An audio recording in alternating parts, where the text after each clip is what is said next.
Draga mea fiică, în ziua în care o să fiu bătrână, te rog să ai răbdare cu mine, dar mai ales încearcă să mă înțelegi.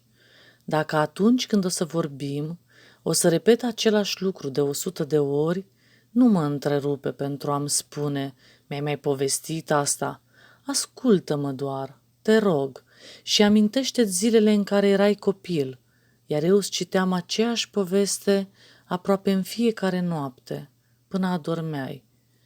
Când o să vezi ignoranța mea pentru noua tehnologie, dă-mi timpul necesar pentru a învăța și te rog să nu îți dai ochii peste cap sau să faci vreo față de disperare.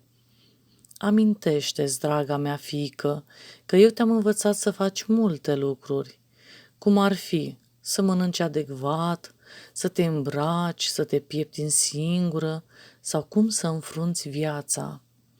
În ziua în care vei observa că am îmbătrânit, te rog, ai răbdare cu mine, dar mai ales încearcă să mă înțelegi. Dacă pierd ocazional memoria sau filul conversației, dă-mi timpul necesar pentru a mă aminti și dacă nu pot, să nu devii nervoasă, nerăbdătoare sau arogantă, să ai mereu prezent în inimă că cel mai important pentru mine e să fiu cu tine și că îmi doresc ca tu să mă asculți.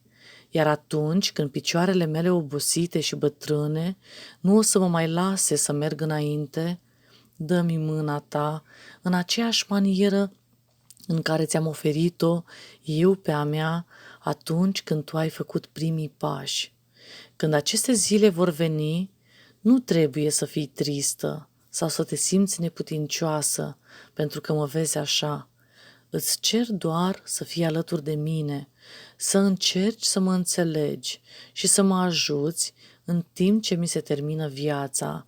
Și cu mare afecțiune pentru timpul petrecut împreună, eu o să îți mulțumesc cu un zâmbet imens pe față și cu o dragoste neînchipuit de mare.